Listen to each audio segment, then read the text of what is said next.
everyone, and thank you for coming to the celebration of life of Arnes. Are very happy to have all your support for the family that are here today. And so we will enjoy and try to fulfill his wish. Please come in.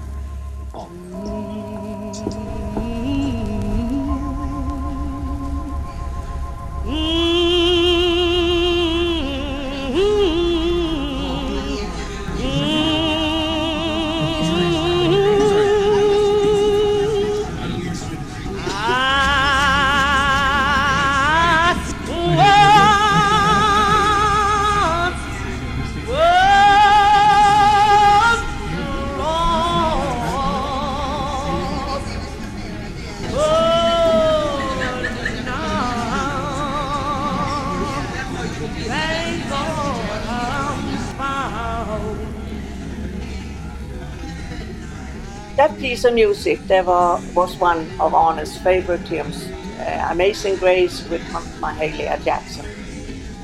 And I'm Laila, Arne's one and only wife. I'd like to welcome you to the celebration of Arne's life, and I thank you for your support to the family. And I'd like to explain this celebration. As Arne and I aged, we have attended more and more funerals. As we came back to the car, we would sit down, Arne would turn to me, and he would say, "Don't give me one like that." And that happened every time we came to the car. So one day, in my own mind, I figured he doesn't want any religion. Well, one day we went to a funeral, there was no religion. So I thought, today I won't hear his words. So we sit down in the car, and he turns to me and he says, "Don't give me one like that."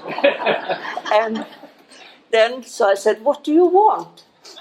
"An Irish wake." So I said, "What is an Irish wake?" Well, being Arne, he said, "Find out." So a few days later, he's sitting at the kitchen table when Gus walks in. So I said to Gus, "Do you know what an Irish wake is?" And he said, "Yes. In Ireland, they used to take the deceased to the pub, and they drank with them for 3 days." So I look over at Arne and I said, and when I see him, his eyes is twinkling, and he has a grin all the way up to his ears. And I said, "Is that what you want?" And he said, "Not quite. I want food, I want drinks, I want a party." So here we are, trying to fulfill his wish today. So thank you all for being here and helping us. And then we have anecdotes here today, and I like to tell how we met. What was kind of a unique way. I don't think anybody have met their husband here the way we met. I was working as an X-ray RN in Katrineholm in Sweden, and on this Saturday was a lovely day like today. I was working into the afternoon, and then it was my mother's birthday, so I decided to try to get home. There was no transportation, so I hitchhiked. And it would take me 5 to 6 hours to get home.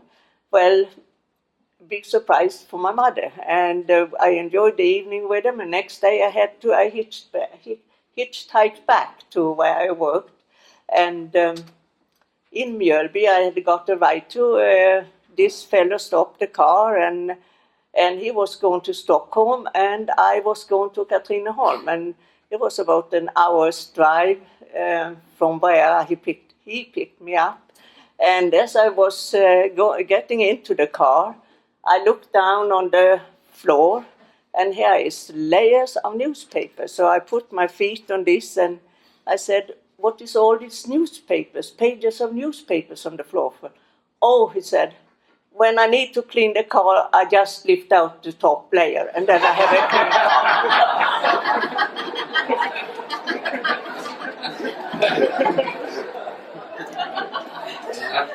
So anyway, we get to where our roads are going to go different ways, and so Arne says, "Don't go out of the car." Well, Arne, the fellow, said, don't get out of the car. I will see how much further it is to make a detour to Stockholm, to go over Katrineholm, as it's soon getting dark. So here, concern for me. So he takes out his map, and considering how much further he would have to drive, and decided to make the detour. And so we get into Katrineholm at later. It was actually dark when we got there, and I invited him in for coffee for the effort he had made.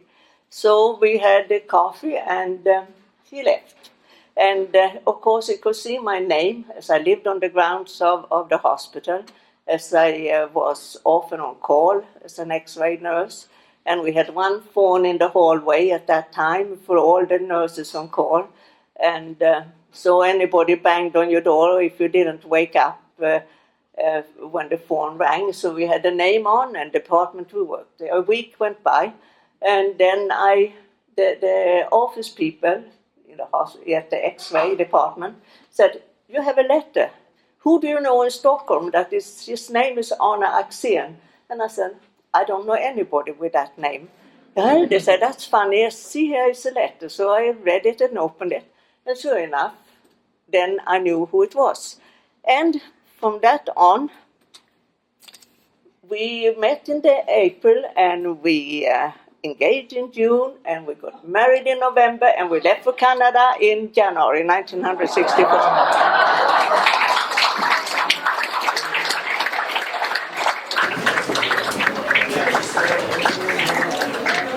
That's a good story, Mom. Good morning. I'm Gus. I'm Arnie's oldest son. Thank you all for coming. And thank you for my mom, especially for making this all happen. I spent a lot of time beekeeping with Arnie.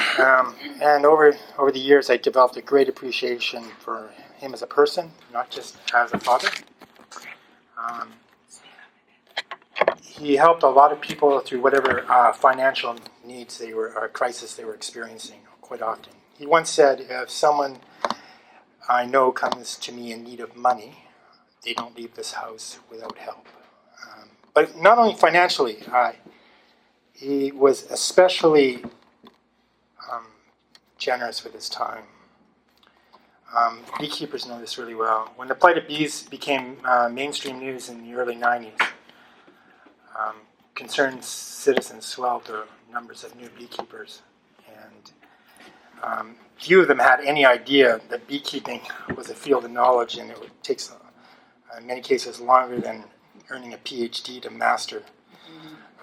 Even after 20 years of beekeeping, questions keep arising, and the answers are not to be found easily in any book.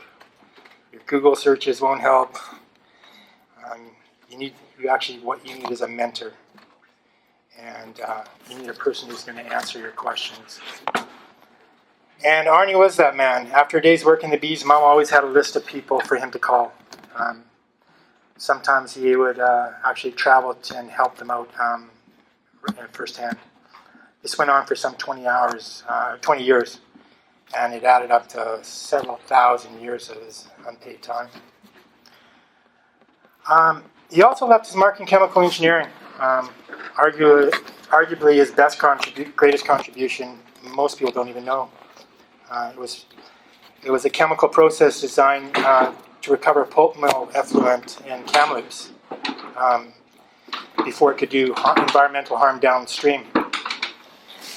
And he did that in 1966, and by the time he retired, it was in every mill in North America, that process, and today it's in every mill in the world.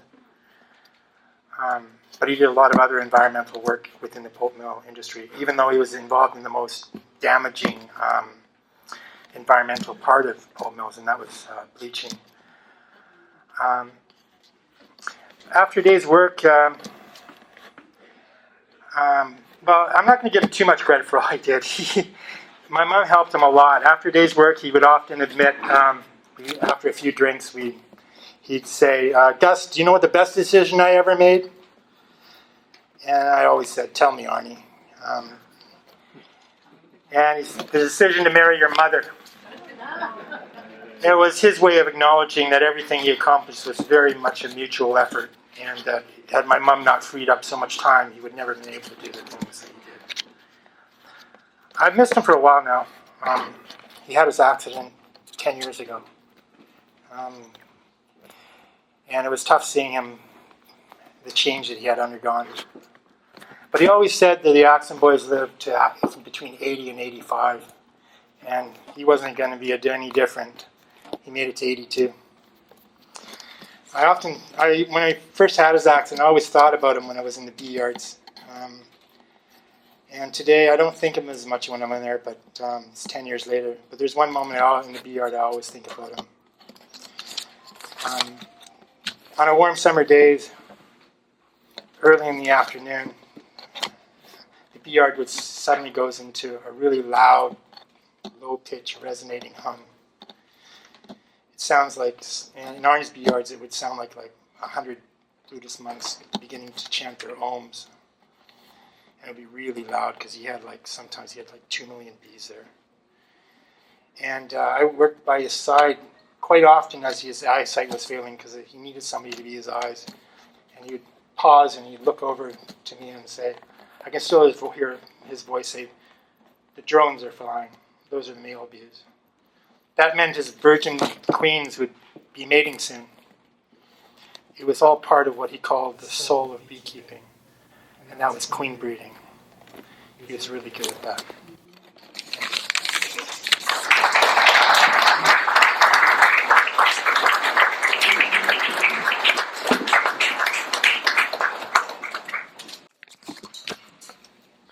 Good day. Thanks everybody for coming here to honor Arne. I'd also like to thank a real big special thank you to the staff of the Royal City Manor who looked after Arne with such compassionate care for over 6.5 years. Yeah, thank you.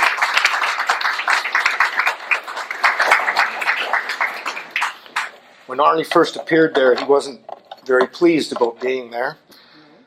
So he was rather difficult to deal with. He was a real spirited individual, a real character.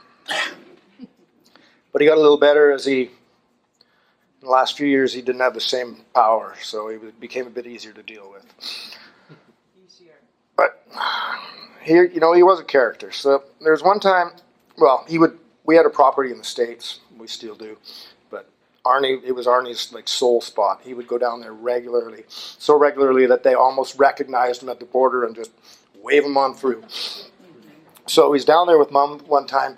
They're coming back, and they picked the wrong lineup, and so it's moving really, really, really slow. And then he finally gets up to the front, and the young lady starts asking him way more questions than he's accustomed to answering. He answers all the questions. She says, "Okay, you can go now." He turns to her, he says, "Are you new on the job?" And she looks at him shocked. "Well, what do you mean?" And he just hits the gas and takes off. But they should have been asking him questions. Arne had this great nifty trick back in the 80s, maybe early 90s. He would go and buy himself a nice big 24-pack of Henry Weinhardt's beer in a big cardboard box, easy to reseal. He would empty the bottles down his throat, of course, and then rinse them out, and then go buy American whiskey or scotch that you can get really cheap in the States, fill up them bottles, put back the twist tops on them, and then take back a 2-4 beer back. So, but it's closer to 8 liters of whiskey. That was Arne. But that was Arne the Rascal. One of my favorite things Arne ever did for me is I was in my mid-20s. I was embarking on a round-the-world trip. Wasn't sure exactly where I was going, in terms of itinerary, or how long I'd be gone. I was just going to spend all my money. So I was in Sweden, and part of the beginning of my trip, it was winter of 94. And Arne's father, Einar, was on his very last legs. So Arne was in Mjölby helping his parents out looking after their affairs. And I came for a visit. Maybe I stayed 3-4 days. And it was snowing, and Arne never liked to drive in the snow. And they lived about 20 minutes walk outside of town, like from the center of town. He took me, we walked together through this like nice path right by the river that goes, actually that photo of my father, the big one by the river, that's the river we walked by. Introduced me to the bank manager, and Arne didn't really approve of my decision to go traveling at that age. He thought I should buckle down and get myself a career. But nonetheless, took me to the bank manager. He said, "This is my son, Johan. He's going traveling. I'm not sure where. If he ever phones you in need of emergency money, you send it to him directly." That was how generous my father was. Fortunately, I never needed to take it up on him, but that was the type of man my father was. So I'd really, again, like to thank you all for coming. Arne's right now, he's smiling right now. He's in the special beekeeper's room in Valhalla, drinking mead with the gods. And in fact, they probably want him to slow down because he might run out otherwise. And I'm Sally Ford from Nanaimo, but we first knew Lila and Arne in Kamloops and then again in Gold River. And my anecdote is bridge. Maybe a lot of the people in this room played bridge with Arne and Lila over the years, but one bridge, when I play bridge, the hand's gone and I don't really remember it unless I've done something really stupid. But in Gold River, one night, we were playing in Arne and Lila's kitchen, and I ended up with a hand with, I think it was either 8 or 9 spades solid down. And I think Arne had hearts, pretty much the same kind of hand. So the bidding went on. Lila said afterwards she thought between us we had the 3 aces. I don't remember that. I just remember the spades.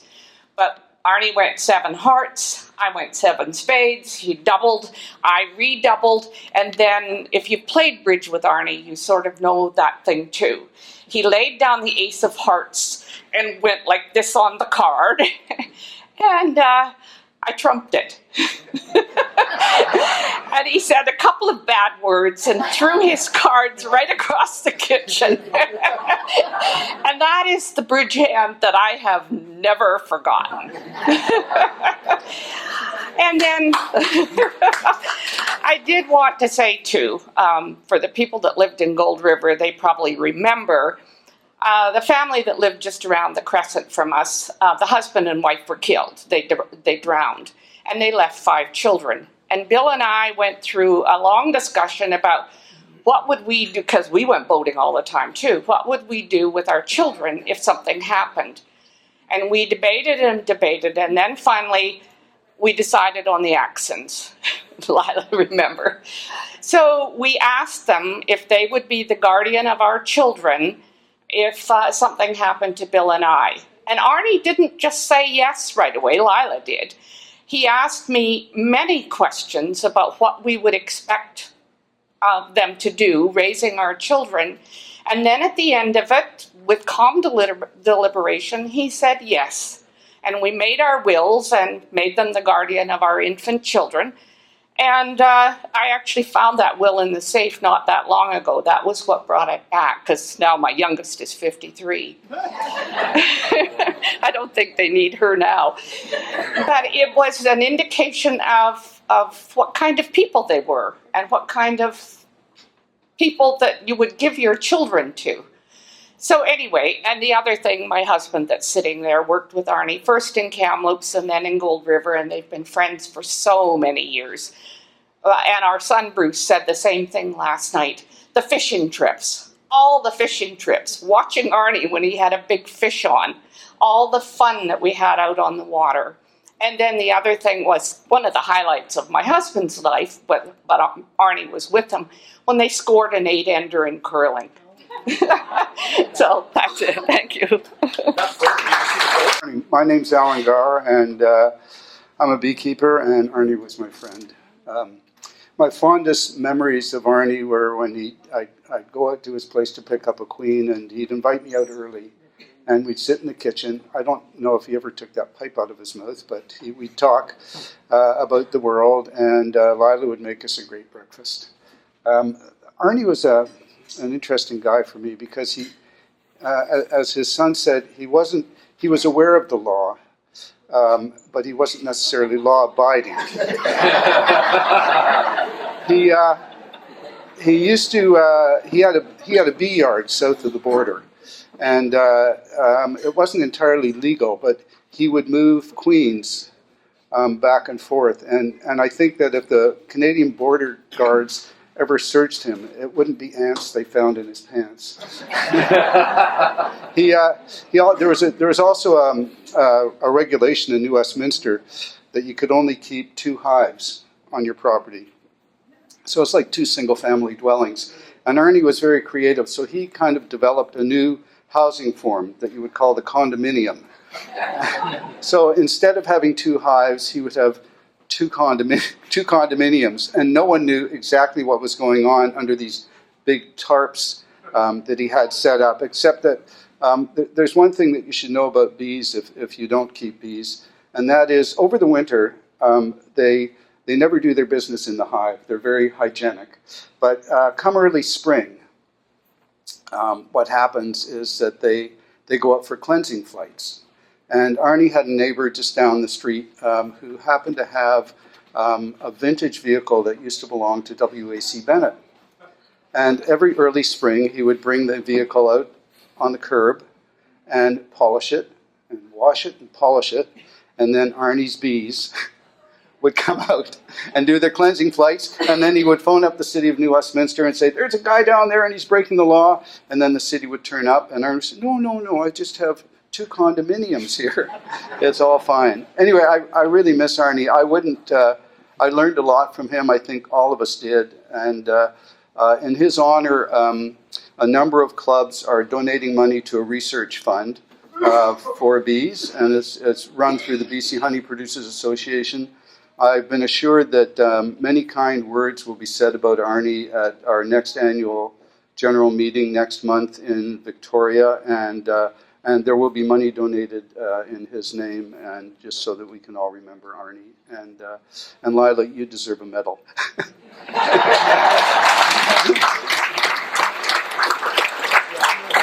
My name's Mike Campbell, and Arne was my mentor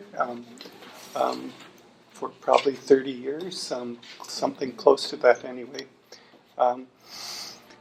When I started beekeeping, I got this marvelous gift. Somebody gave me a hive, and I thought, oh, this is really good. I'm going to have loads of honey. I'm not going to pay anything for it.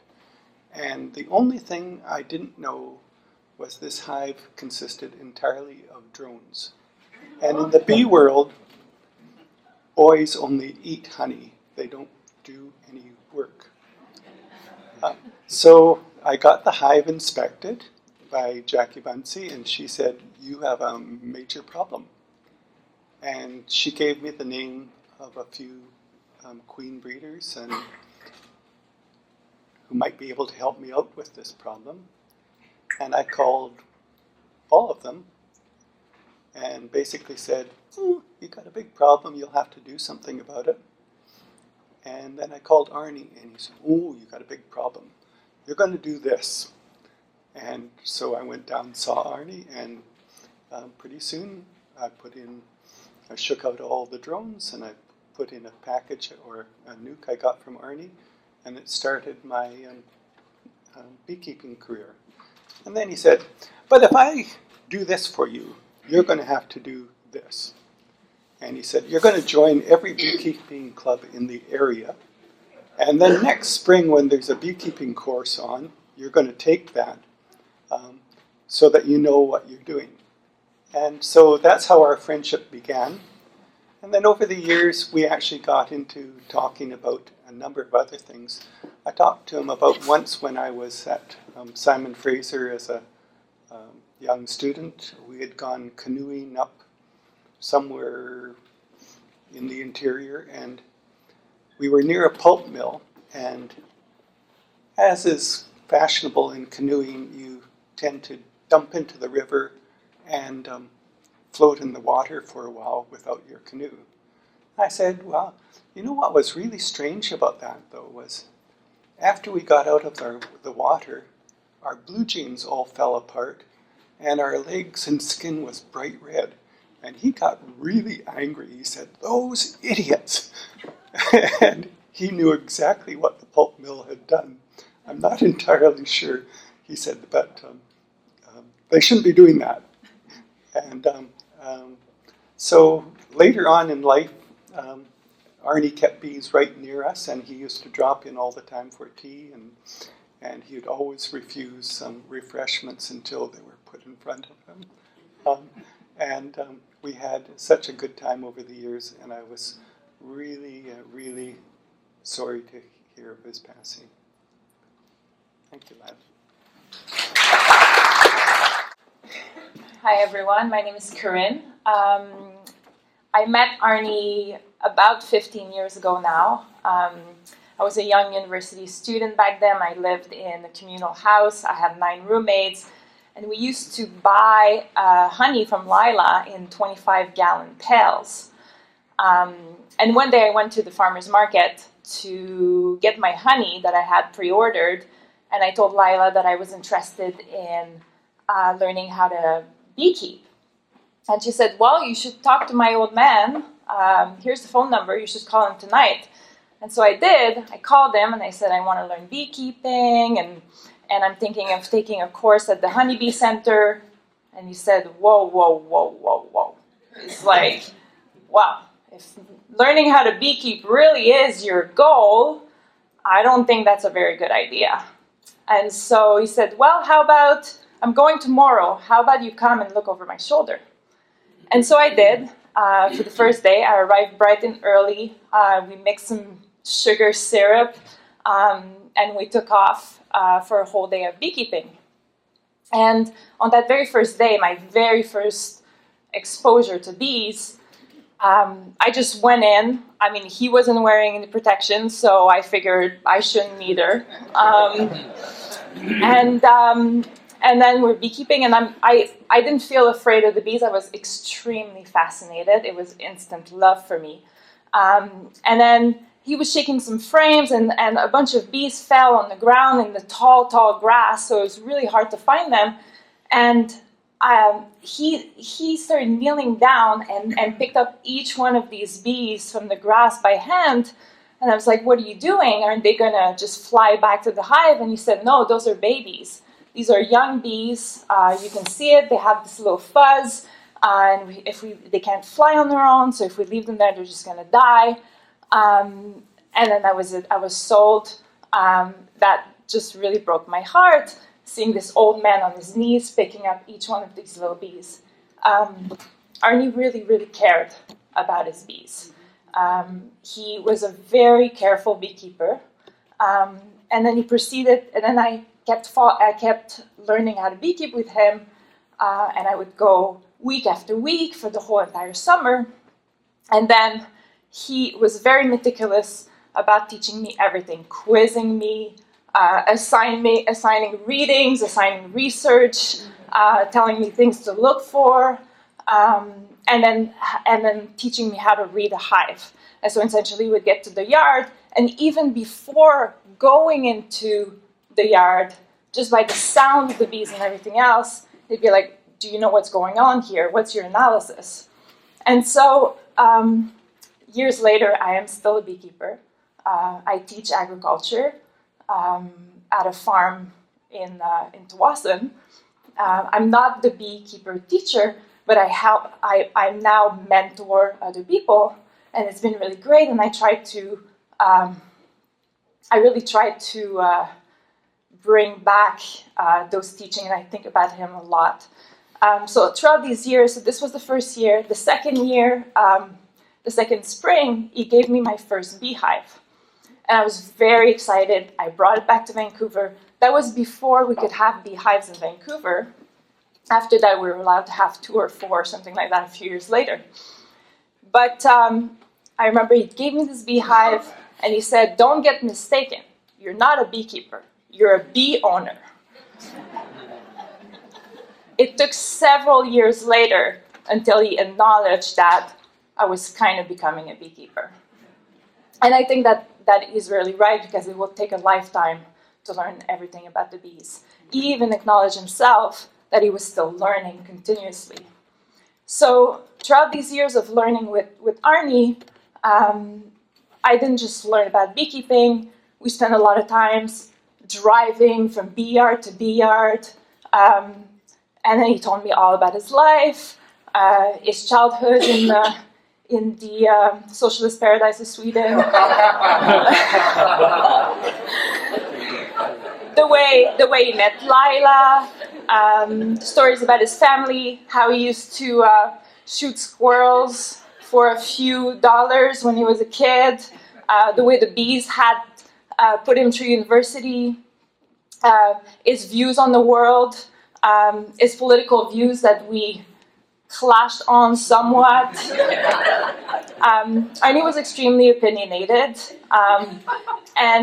but really behind that grumpy old man facade was a very patient, very caring, and very, very loving man. And it's true, Arne was extremely, extremely generous with his time. He would pause everything that he's doing and really take the time to explain things to you and teach you, and it was very, very important for him.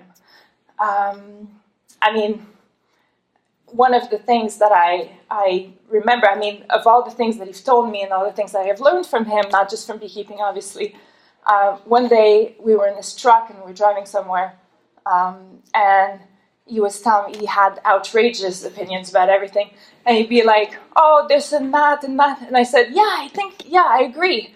And he said, wait a second, young lady, at my age, my life experience, I've already, bent over backwards and created a career and a name for myself. At this time in my life, I can say whatever I want, but that's not the case for you. You still have to acquiesce with people, and you still have to conform. And to this day, whenever I think about that, I laugh. And, he's right. And so it's been 15 years now since I first met Arne, and I'm getting older now and hopefully wiser. And sometimes it still happens that back in the days I wasn't agreeing with him at all, and I'm like, God damn it, he was right. Turns out he was right on a lot of things. Anyways, I really miss him, and love him and remember him forever. My name is Maggie Flostrand. I'm here representing my husband, who's unable to be here. Lila, Gustav, Arne. Lyle would like to have come here today and sends his regrets. So I'm speaking on his behalf, and mine too, also for our children, Philip, Judy, and Stephen. Our family has much to thank your family for over many, many years. All members of our family have happy memories of time spent with you. I think we are likely your longest-standing friends. Note, I did not say oldest friends, but that may well be the case also. Lyle and Arne first met at work at Harmac, and shortly after that I met you, Lila, very soon after your arrival in Canada. We have many memories of escapades with the Axen family. A particularly memorable occasion was probably at a housewarming party at your home on Waikasar Avenue in Nanaimo. It was definitely a time of much celebration and libation. Aquavit comes to mind, but other refreshments also. One is never hungry or thirsty when you entertain. Sometime during this event, either at a very late or very early hour, someone had the idea that we all needed to cool off. I don't recall driving up to Westwood Lake, but remember being there and swimming along with several other guests. Our destination was a raft offshore. Arne's goal was to keep his cigar alight while swimming. This should not have been a big problem, but he had another challenge. his underpants did not have very strong elastic, with the inevitable result. How many hands do you need to swim with, to keep your clothes on, and also to climb onto a raft, more or less simultaneously? Arne, being the determined man that we all know he was, he more or less almost did that. And his cigar stayed alight the whole time. Laughter and merriment from us fellow swimmers increased his challenges and put some of us close to drowning ourselves. Yes, we had some lighting. Car headlights gleamed across the water, so non-swimming spectators did not miss the spectacle.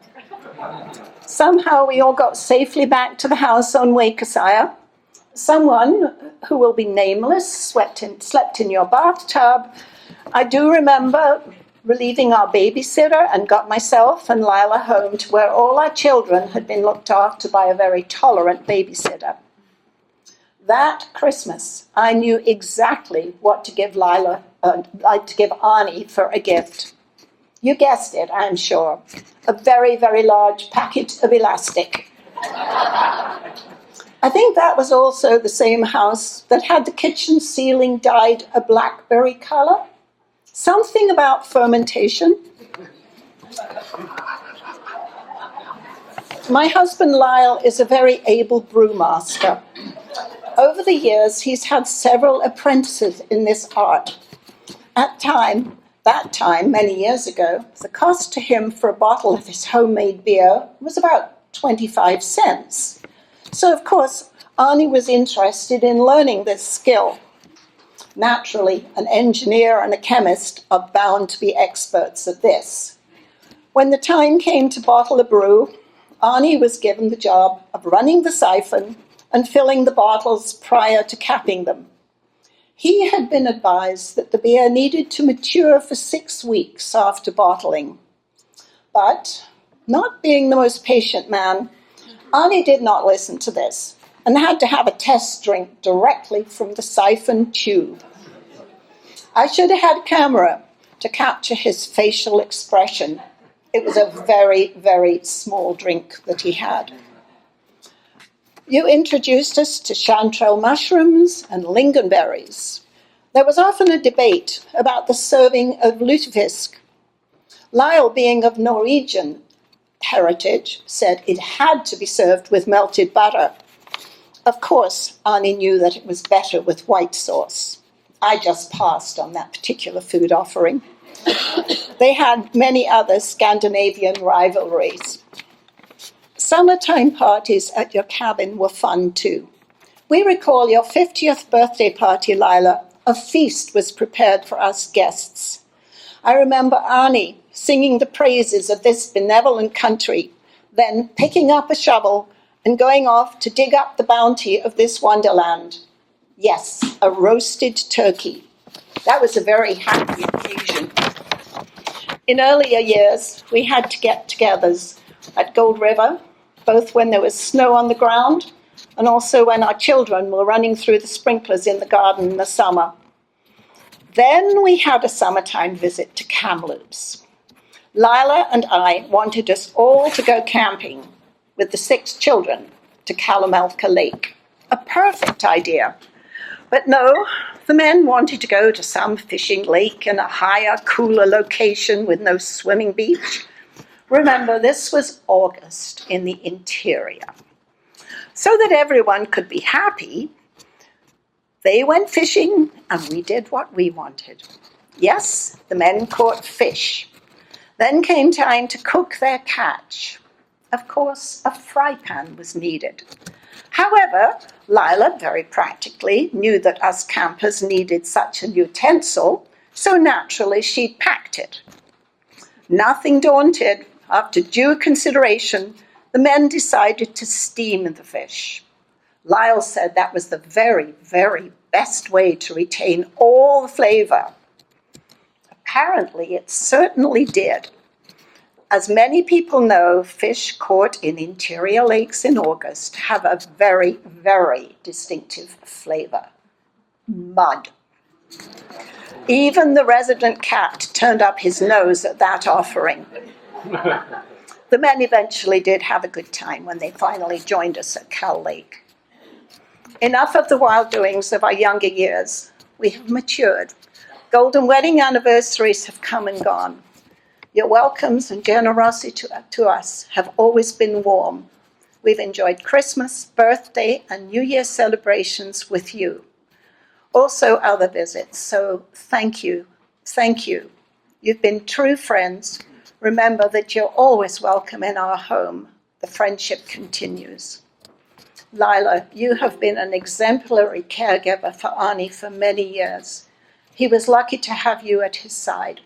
I hope that I can do as well as you have done now that my time has come for a similar role.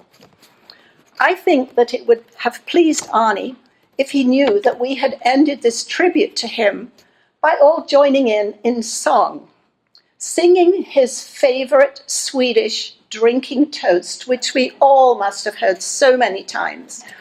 I'm assuming there are enough Swedish people here to know this one, and I apologize for the Swedish pronunciation. Boy Arme die Winkel, Herr van Kaster Finkel. And you Swedish people should be able to sing this. So raise a glass to Arne and make him a toast. Boy Arme die Winkel, Herr van Kaster Finkel. Skål! Skål. Hi, I'm Erik Manzer, and I used to work with Arne on many projects throughout North America. I have many stories, many anecdotes, but I only tell you one. We were working at Espanola for E.B. Eddy doing an oxygen bleach plant. Arne was the expert. Anyway, we went on the way home. We went to Subway and had the airplane reserved for a flight to Toronto, and it was snowing heavily. Eventually Arne said, "Go get the car, the biggest one we can get." And we said, "Well, we're waiting for the airplane. Why do we need the car?" He said, "It's not going to go." So we got the car, and sure enough, the flight was cancelled.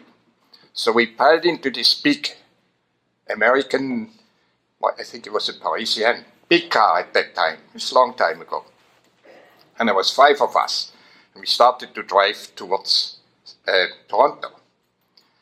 Now, there was one guy that was driving a sports car all his time. So he said, "I want to drive that big car. I've never driven a big car." So we said, "Okay, you drive." And it was snowing and the roads were slippery. We started to drive, and it didn't take us more than 5 minutes. He got into a slight right turn.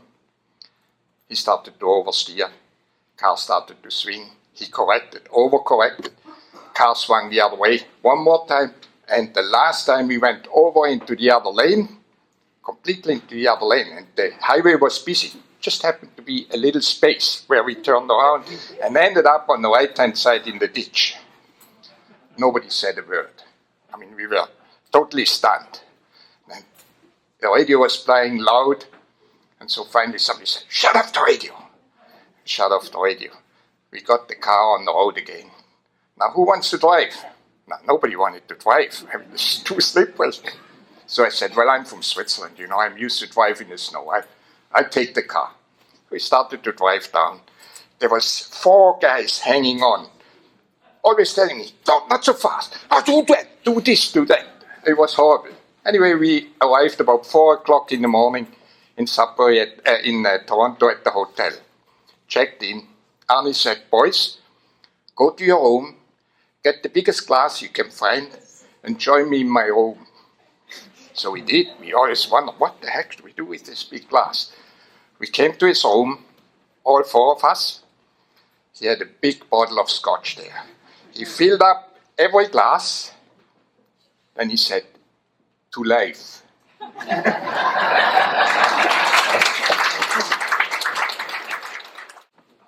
Hello, my name is Daniel Jensen. I'm Arne's nephew.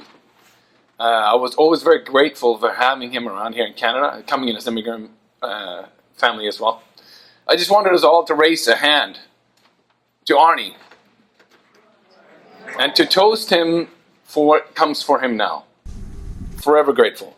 Thank you very much.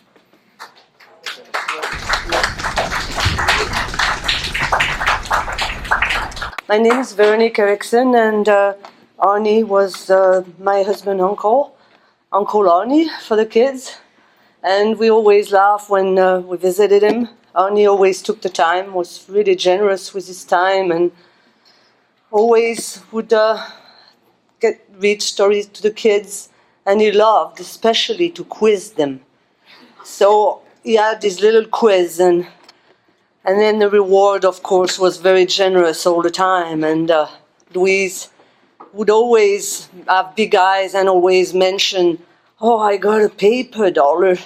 And she was completely amazed, and Arne had a big impact on all my children. And in behalf of my family back in France, they would always ask how Arne would do and how is he doing. And Arne took care and time to come to France and visit my family. And when they came, he took us on a trip, and I was a translator because my family didn't speak English. So I was in between, translating the jokes, and I want to say how I miss Arne, and I want to thank him for everything he's done to us and the caring and the time he took. And cheers to Arne.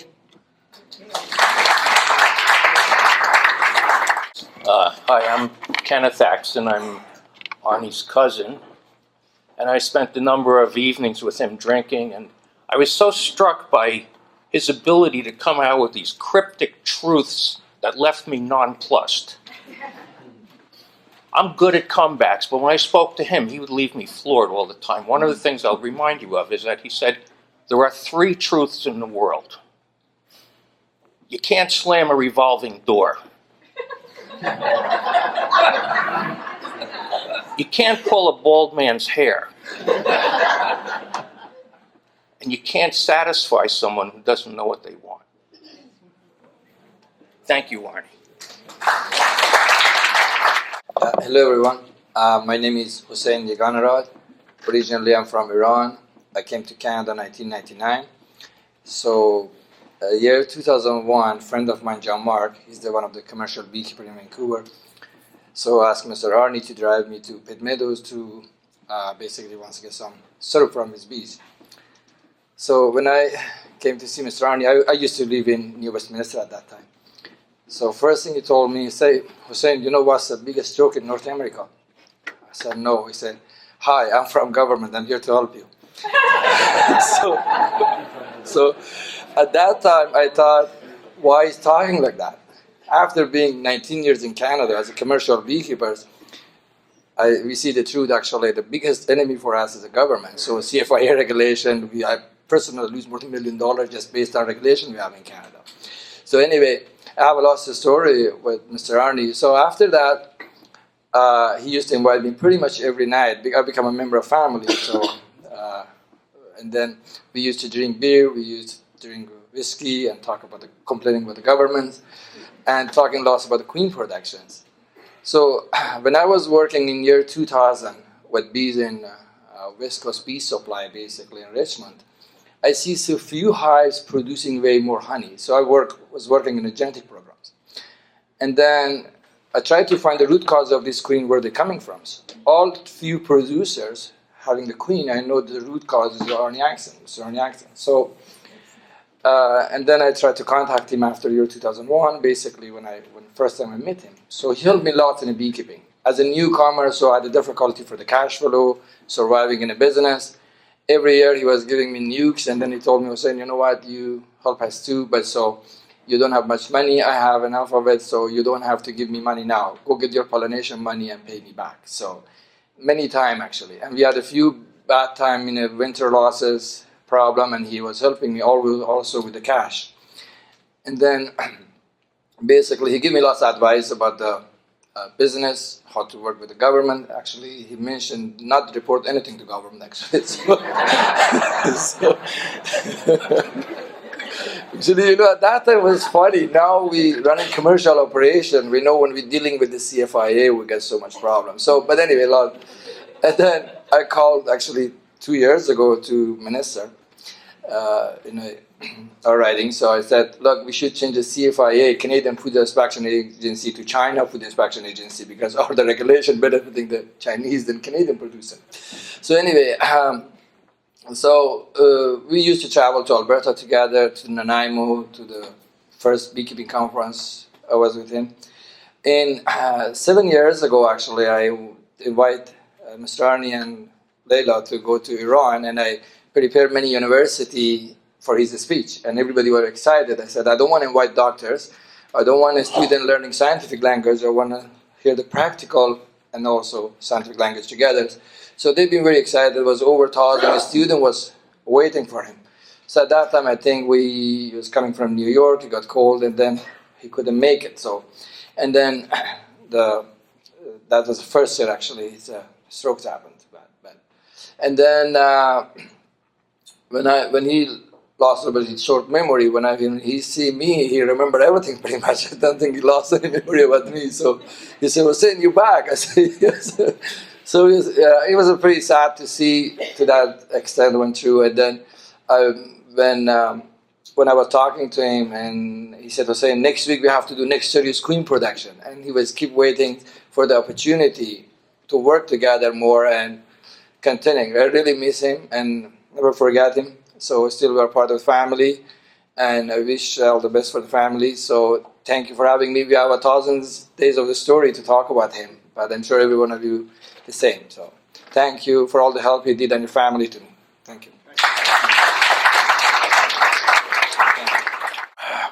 Hello, my name is Sean Goheen. I've had the blessing of basically being a surrogate Axen over the last 30 years or so. Both Arne and Lila have taken me into their home. This man is like a brother to me. Anyway, I was thinking what I was going to say, and I didn't want to be irreverent, so last night I asked Johanna, I was like, is it okay if I start off with kind of a brash story about your dad, and then I'll go into something a little bit more emotional and kind. The first time I ever phoned over to talk to him, about 14 years old. Hello, is Johan there? God damn it. Don't you know it's polite to say who's talking when you phone somebody's home? Okay, this is my first, so as a, I didn't know that. So from that day forward, hello, Mr. Axen, this is Sean. Is Johan there? Anyway, so this, of course, went on for a little while as a young man. Goddamn kids, you guys are wearing dungarees. We never wore dungarees at school, So I didn't know what dungarees were. I had to look that one up. But anyway, so then one last thing is my little mimic here. That goddamn jungle music you guys are listening to. So I did notice on the little invitation there that Blueberry Hill is going to be played here at the end. So, Arne, that's jungle music.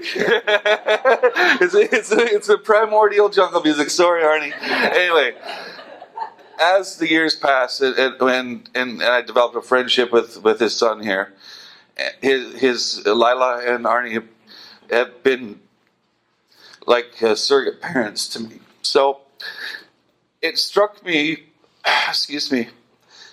that the kindness of this extended family, it's not even Lila and Arne. My friend Kummer, his parents, Jan Watts is over there. These people, open their home for you. It's a very special thing. And over the years, Arne and I worked together.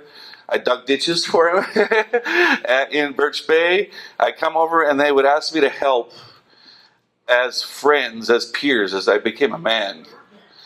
And in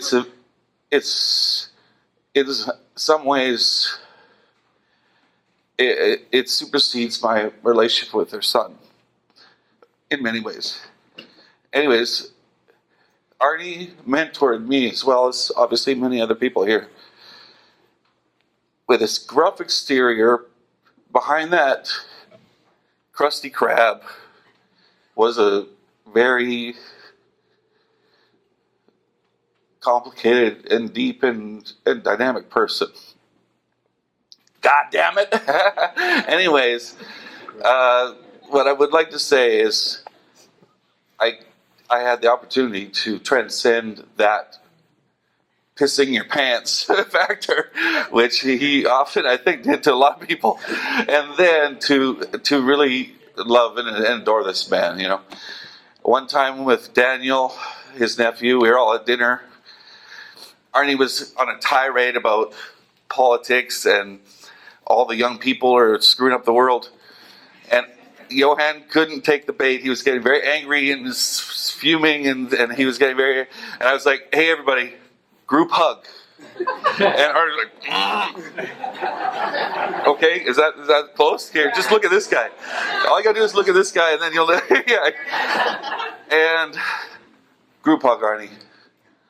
Live long, Viking. Love you. Thanks.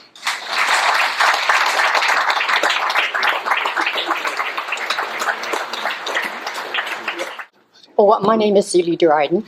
I've been a long-time friend of Lila and Arnie's and the boys. And we lived across the road from one another in Gold River. And we became more like family.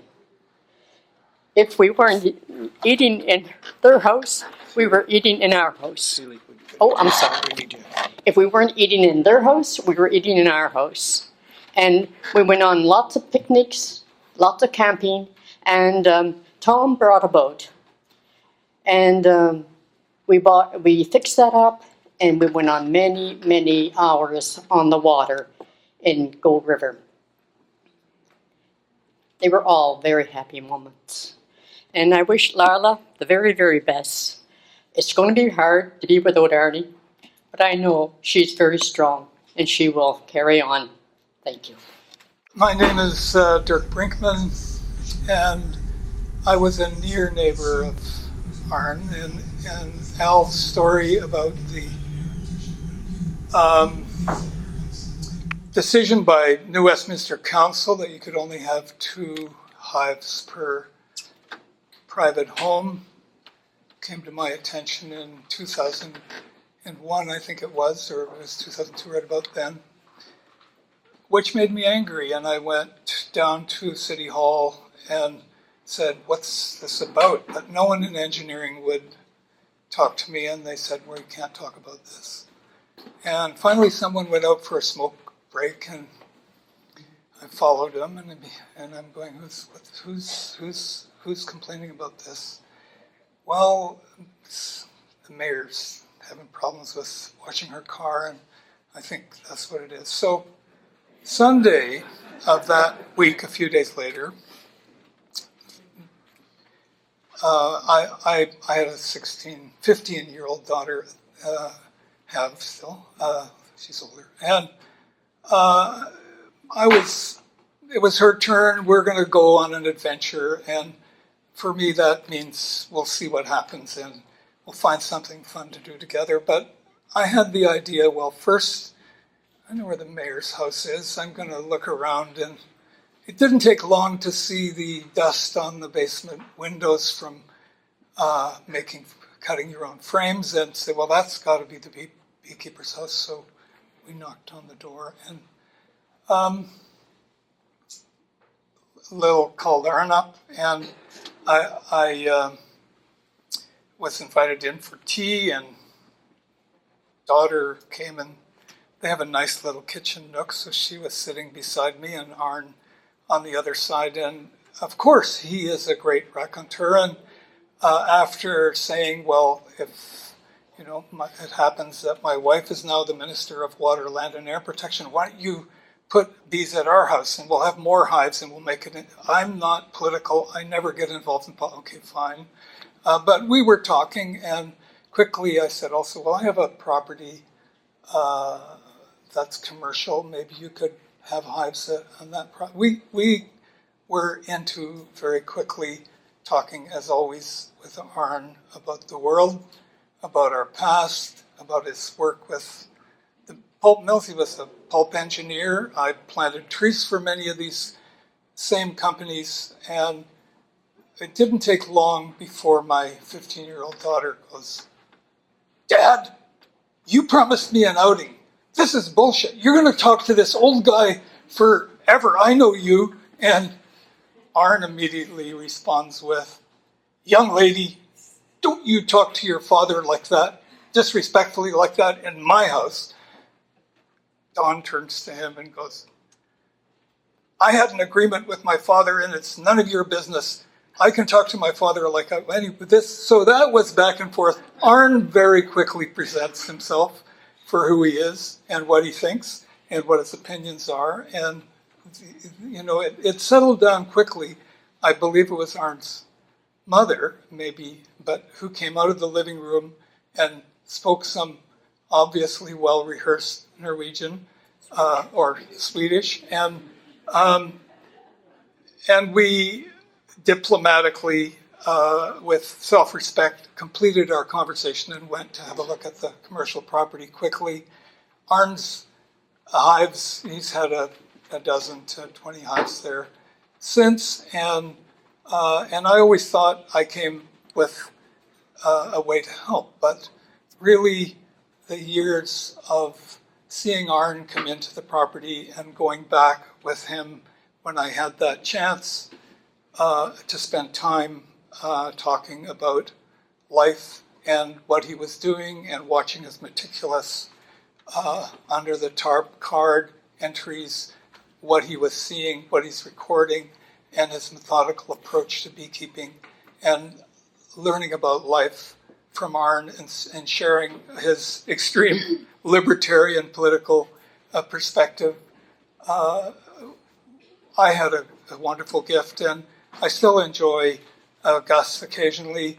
I'm at my office less often, but I just wanted to share how quickly Arne presents himself, how strongly it doesn't take many minutes when you meet him to know here's a sharply well-defined character, and it was always been a delight to spend time with him, and I'm one of the many grateful students of life from having met him, and so wish him well in his presence in everyone's hearts and minds. We will not forget Arne. Thank you.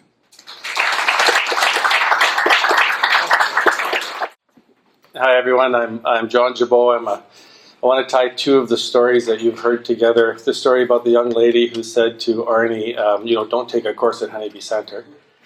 And the last gentleman who talked about the bylaws. So I live, my wife and our families live beside the Axens, about five houses away for 30 years.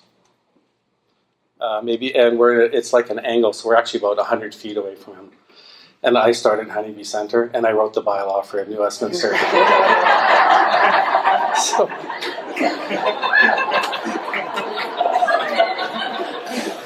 So Arne, because of that long time I've been his neighbor, I'm just going to share one story, but there's a lot of stories. Because every morning I drive by, and Arne was there with many of the people that are in this room today, giving them advice. So the one story is I was a New Westminster policeman for 12 years. The last 4 years of my tour of duty there was investigating homicide, and I just finished the last job before I resigned, before I started Honeybee Center, and I got a call from the mayor's office saying, we have a problem in Surrey. We have a problem in New Westminster. We have a rogue beekeeper, and we need a bylaw to control his beekeeping. And I knew right away who it was. My neighbor, Arne Axen. So I conducted an investigation. I'd resigned, but I was contracted by the city, so I conducted an investigation, and I toured the neighborhood, and I talked to neighbors, and then I made the call to Arne, and I knew how that was going to go. So I said, "Arne, can I talk to you about your bees?" And he said, "Sure. What do you want to know?" And he said, I just had some complaints with the city. Oh, he said he knew right away it was coming because they had been talking to him. And I said, "Arne, there's the way your house is positioned, all your bees fly north down Mott, and they're going to the bathroom on the cars. And he said, you're going to have to prove that. I said, Arnie, just come with me. We'll walk down the street. Look at the cars closest to your house. You can't see the upholstery. And the cars further than your house, you can see the upholstery. But there's that much bee defecation. He said, can you prove they're my bees? I said, no, I can't prove they're your bees, but I've got a pretty good suspicion that they're your bees. So I said, I'm going to write a bylaw. And I think we should limit it to 2 colonies per beekeeper in the city. Could you help me write the bylaw? And he said, well, I'll think about it. So, a couple of days later, I went back. He doesn't make quick decisions, and that has come up in many stories today. And so I called him a couple of days. I said, I want to continue with this. I got to write the bylaw for the city. Have you reconsidered? And he said, I did not reconsider. He said, I'm just still thinking about it. And then another 4 days later, he phoned me up and he said, John, it's Arnie. I said, I know. He said, Talisker. Talisker? So what's Talisker? He says, it's the smoky whiskey, the good stuff. I said, okay, bring over a bottle of Talisker and we'll talk about the bylaw. So, okay, so I bought a bottle of Talisker and went over to his house and we drank it. A little shot, then a glass of water, glass of water till it was gone, and we wrote the bylaw, and 90% of that bylaw is his. And that bylaw has been adopted since then by Burnaby, but most of it in Vancouver, Port Coquitlam, and not the municipality adopted it. Burnaby, Vancouver, Port Coquitlam. And because it's comprehensive, it's wonderful, it's now shared worldwide, and that is 90% Arnie. He put things in the bylaw that beekeepers can use that are in favor of beekeepers. So we finished the night. I said, thank you very much. And I phoned my wife and I said, Verna, can you come pick me up? She's here today. And she said, oh, sure, where are you? And I said, well, I'm at Arnie's. She says, it's 100 feet away and it's downhill for you. I said, okay, I'll try and make it. And then, as soon as the bylaw was submitted, Arnie removed all the colonies. He did have his condo. I knew that his condo was having, more bees than he should have, but he removed all his colonies except for 2. He complied with the bylaw, and he continued to mentor me through my career at Honeybee Center. So we're going to miss Arnie. My wife and I, we already talk about him all the time. I miss him actually a lot. Thank you. My name's Kummer. I'm a good friend of Johan. I did not know Arnie a whole lot as well as I wish I could have, but honestly, I didn't need to because I know Johan. I don't know a lot about bees. I don't like bees. They scare me, okay? Going to Johan's house as a teenager, it was a scary place. There were bees, and there was this scary brother Gus with all his big friends. I mean, it was an intimidating place as a young guy there. Lost my train of thought now. Intimidated by the bees. Okay, so the mark that this gentleman has left on so many individuals is incredible to see. Little things I learned about the government. Okay. And I learned about pay cash for your car. All kinds of great little things. I mean, just these kind of pioneer type guys that leave their home country and go someplace else and do all this stuff and just I mean getting bylaws written. I mean that's incredible for a guy like Arnie. I don't think he'd want that noted too much, but he did it. So that's great guy and. Glad I got to know him the amount I did, and I wish I knew more. So,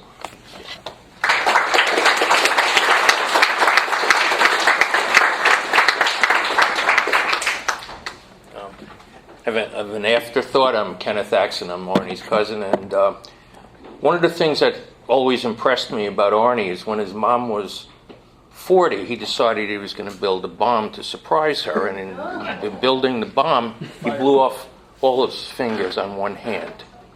And you go to his house and you've got this room, he built it with 2 hands. He came to New York to visit me. I'm going to get him a bicycle. We're going to ride around and we're going to go to Central Park and stuff like that. And I got him a bike with handbrakes.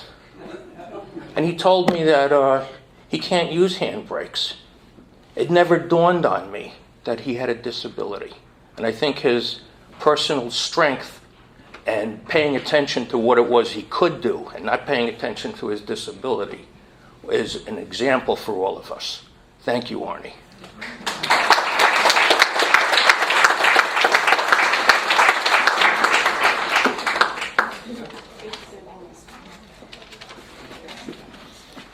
Is there anybody else who wants to come up and speak? We've got a couple of letters that have been written from family members and friends in Sweden that we're going to read. We have a small video we're going to show, and then we are going to feast on Mom's great cooking. Oh, no, yeah. Hello, my name is Jean-Marc Ledors. I'm a beekeeper and friends of the Axen family. And one thing that struck me with Arne, or something that he left a mark upon me, was the following. Now, for those of you who don't know, there are similarities between black bears and the NDP government. And for those of you who don't know, both of them ain't got no goddamn respect for private property.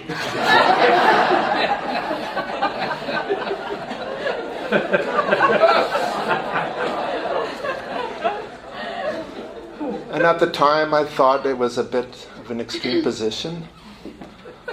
But as I have matured and become slightly wiser, I like to think, then I can see his point. And I would have a tendency to agree. Arne, you'll be missed. Skål. Thank you.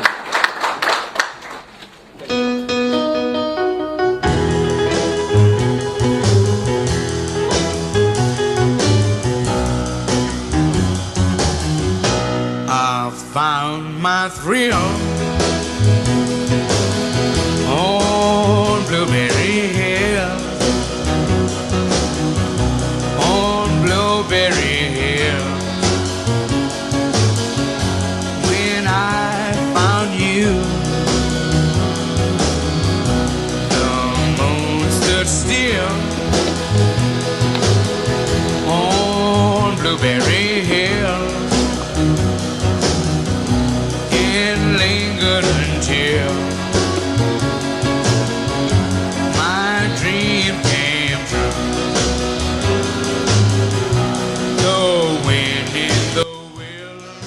I like to read some letters that I asked Arne's sisters in Sweden if they wanted to be part of this, and so they have, since they are not able to be here. I am one of the sisters is quite sick, and she really loved Arne, so I have having it filmed for her. It will be a surprise. I hope to cheer her up.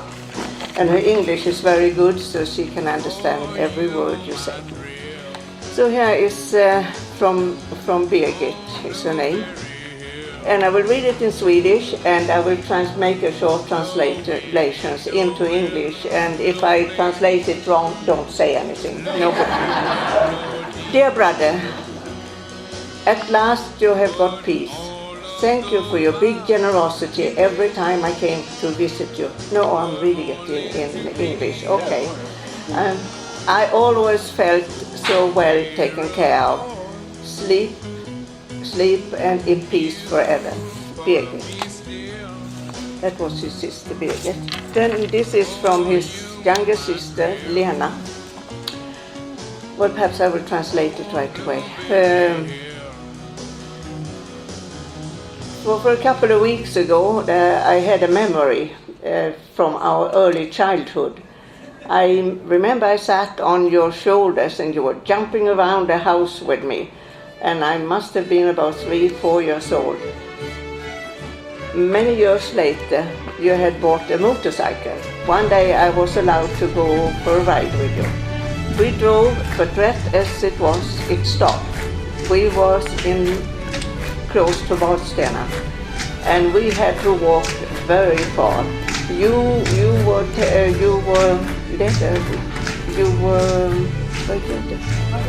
dead. Yeah. Yeah, okay, you led away, you know, you were walking with a motorcycle and I was walking beside it. And we were very tired when we finally got some help. In 1962, I moved to Stocksund to start a job in Stockholm. We lived in the same house. One evening, Bengt is her husband today. Bengt was followed her with her home. And Arne came into her room and he was going to throw Bengt out. But why you had to call and tattle to my mother that I had a man in the room, I can't understand. And that man have not gone yet.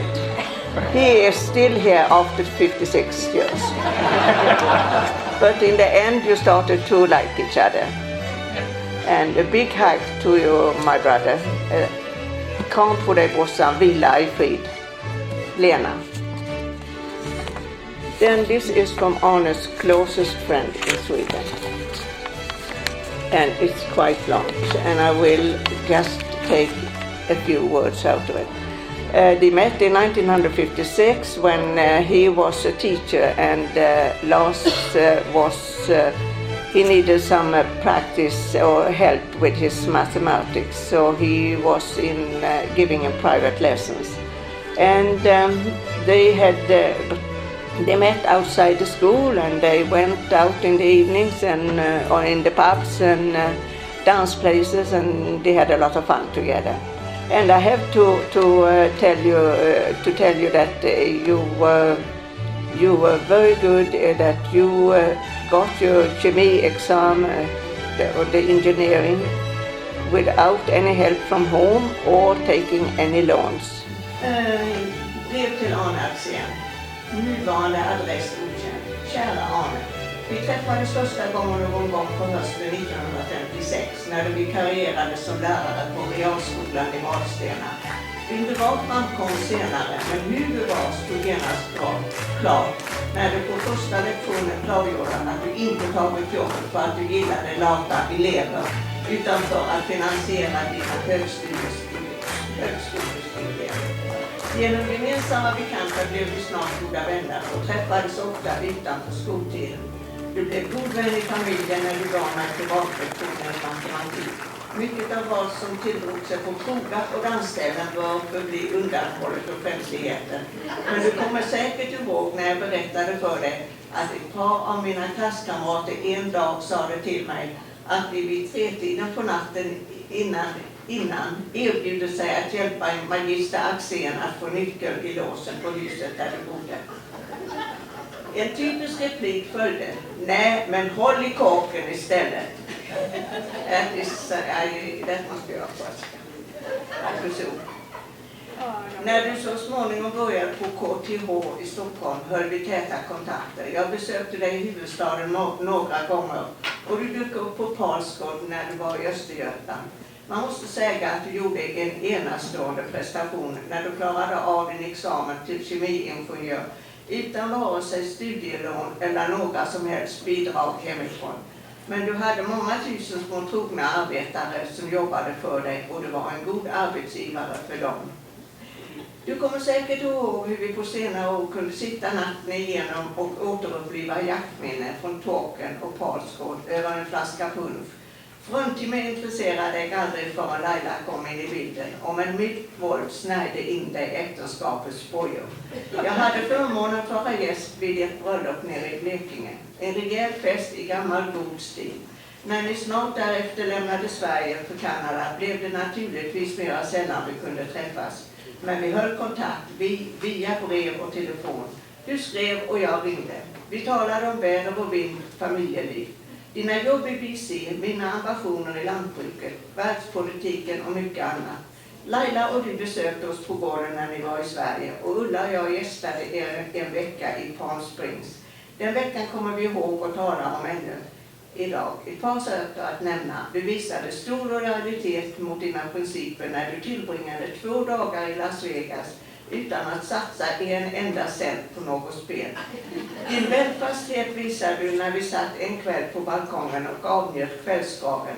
Du och jag berättade för dig att jag då mitt under rådande finanskris förhandlade med min bror om köp av hans del i gården. Jag sa att jag inte var säker på att banken ville tillhandahålla hela det kapital som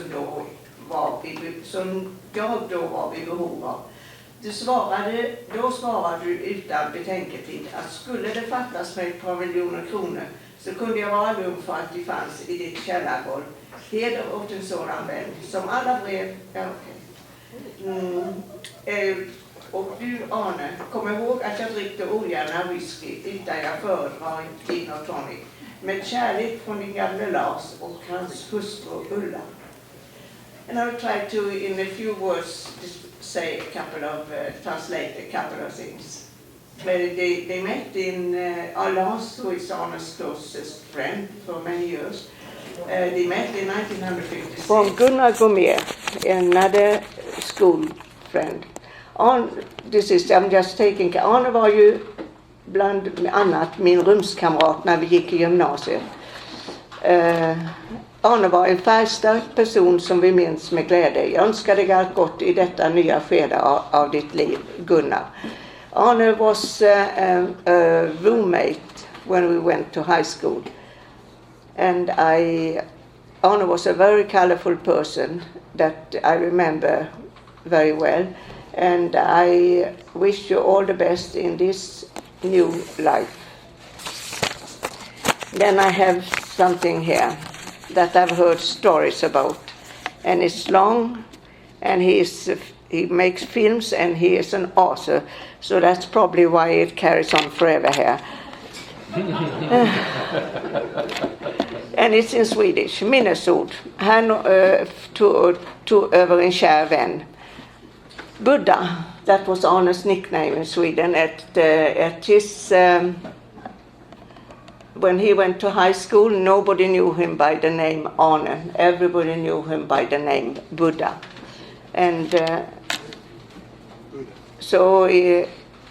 this is, that's why Buddha. Min bäste vän under realskoleåren 1950 till 53. And this person who was writing this, his father was a minister, so he was the son of a minister. I will point that out. All the things they did, what they shouldn't have done. Men inte den orientalske profeten utan den jordnära kamraten Arne Axen i Mjölby.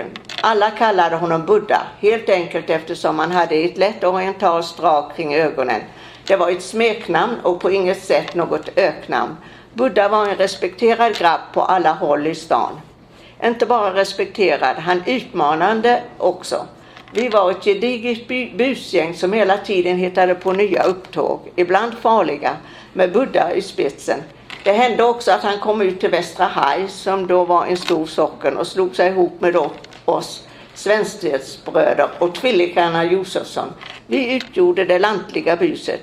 Dock hörde till saken att vi skötte våra studier ordentligt vid sidan om. En kompis, pappa, ägde Mjölby karamellfabrik. Vi smet in på området där det fanns ett slag avloppsrör ut från fabriken i vilket smält karamellmassa rann ut. Den bildades som stora färggranna istappar av karamellsmet. Vad kan man mer begära? Ett år blev Mjölby samrealskola för trång så man fick hyra en lokal på stan. Under vårt klassrum var ett bageri som också bakade pepparkakor. Också där fanns godis i höga, en stor back med varmt pepparkaksbräck. Vi grävde med händerna och stoppade fickorna fulla. Men några av oss, bland dem jag och Buddha, gick längre och snodde lite hela pepparkakor från plåtarna. Bagaren upptäckte buset och ringde till rektorn. Som belöning fick vi varsin hurring. They got...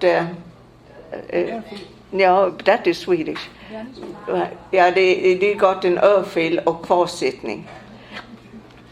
Värsta buset gällde sprängämnen dessvärre. Vi lossade en planka i snicka Alls bord, stal en gubbe dynamit med tändhatt och stubin, cyklade iväg om natten till Spällinge kvarn och hivade i dynamiten. Någon hade nämligen lurat i oss att man kunde fiska med dynamit. blev en väldig smäll och vattenpelare, men inte en minsta mört flöt upp. Sen kom det olyckliga att Buddha fick tag i ett recept för rödkrut. Man kilade till olika färghandlare och apotek och blandade samman ingredienserna. Bland annat ingick socker, minns jag. Det var såklart livsfarligt. Vi fyllde tomhusen, nöp ihop kring stubinen och tuttade på. En gång stoppade vi patronen i ett vägräcke av rör och smällde av då en elak bonde kom förbi med sin gamla häst som råkade i fullt sken. En annan gång minerade vi pingstvännernas barack, men sprängkraften var inte överdådig nog för att överraska sången. Allt detta fick sitt slut när Buddha bestämde sig för att göra affärer med rödkrutet och blandade ihop en jättesats i en stor svagdricksflaska. Enligt myten rörde han sig om med en eldgaffel. Allt flög i luften, skadade hans ansikte och tog några fingrar. Sen blev det tyst. Buddha försvann från skolan och vi andra for åt var sina hål och tappade helt kontakten. En gång skrev han från Kanada och undrade om vi inte kunde träffas. Men jag var i Frankrike de åren och satt fast i tjänsten. Alltså sågs vi aldrig mer. Ja, Karl-Henrik Svenstedt, filmare och författare. So it's long. This is one person who knew Arne in school. It's always a big sadness when a friend is deceased. And Arne was a big friend. We met a lot for some part of the time, and we learned to know Arne as a very warm-hearted man with his own opinions. And he had a good compassion for other people, which we really appreciated. And the bees, of course, meant a lot to him. And this is from Erik Österlund, who you will see have made a video, and he was the editor for the Swedish magazine Bitidningen in Sweden. So there's a Gud välsigne er alla, Gundi och Erik. And then I forgot one at home, and that is sad. I don't know how I missed it. I will just say one thing. It's Siv and Olle Sandberg. They are now moved back to Sweden. And Siv wrote that when they first came to Canada, I had met her somehow, and I invited them for supper, and they came. And she was, when she met Arne at the house, she was red. She was very scared of him. No, she says, I was scared shit of him. And then I sat like the Swedes and complained I hadn't found a job and we didn't have anything. And Arne listened to me, she said, for a while, and then he looked at me with his eyes in me and said, you should be grateful that you are in this country, and if you get a job, who would like to hire a lazy person like you? Well, anyway, that was what she remembered about him, but they got to be big friends, and she says, well, she got a job and she had her own business in the end, and when she met Arne later on, he said he had a glint in the eye that he had accepted her as a person. I'll try to make it quick. This one actually is from a very well-known beekeeper in North America. His name is Kirk Webster. Some of you may know him. He's kind of leading the way on queen breeding for making Varroa-resistant queens. Okay. I hope I can read this fast. It was so nice to hear from you on the phone a few days ago. I'm sorry the occasion was for the news of Arnie's death. I have met, I'll go down a little bit. I have met many beekeepers over the last 40 years, but there are only a few who could compare with Arnie. I think part of the reason we got along so well was because our apiaries were similar in many ways. We both bred and raised all our own stock, sold bees, queens, and honey, and kept the apiaries at the right size so that they were always both very productive and a pleasure to work with. My most vivid memory of Arne was an early fall day we spent working together in his bee yards. There were three of us. I guess I was the third one, but anyway. And our job was to remove the empty feeders from inside each colony and then fill the empty space with combs.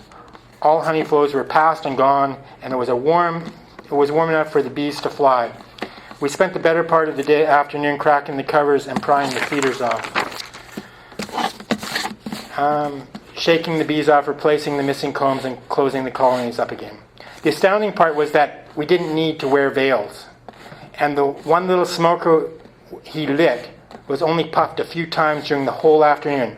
I always considered my own bees to be mostly gentle and easy to work with, but I could never have performed this task with them. And at that time of year, without a veil, plentiful smoke, and maybe gloves as well.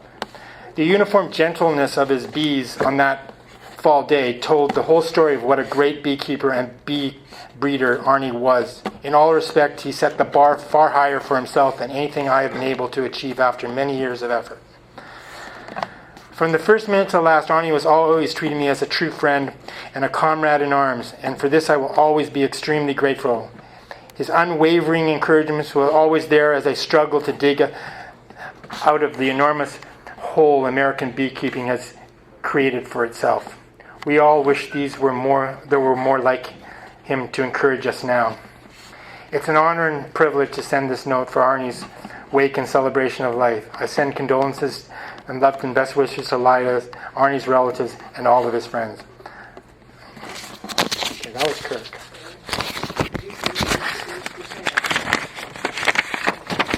And then, yeah, he lives in Vermont.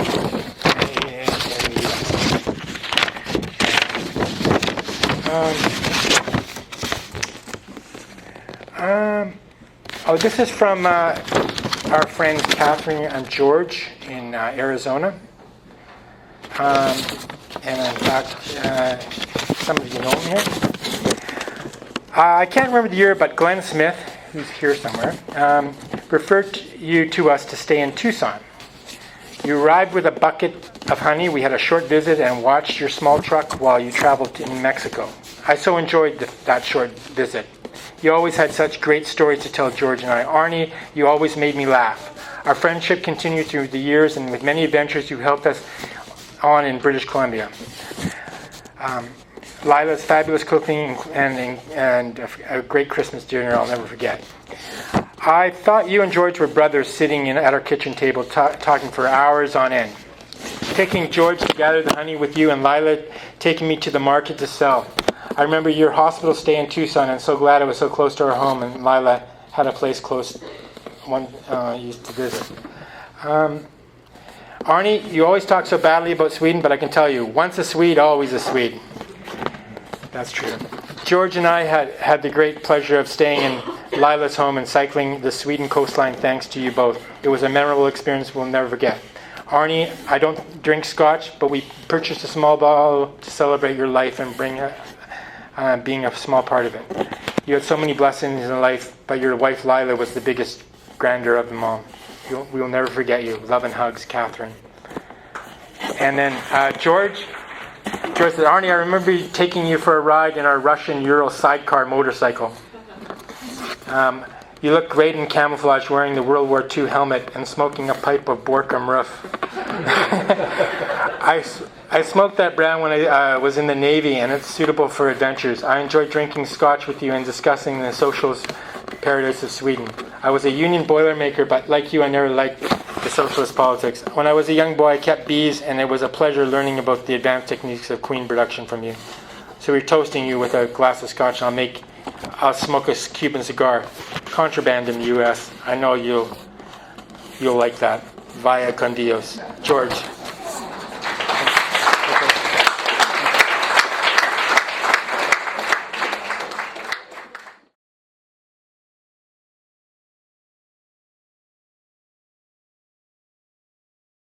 Thank you, everyone, for sharing your stories.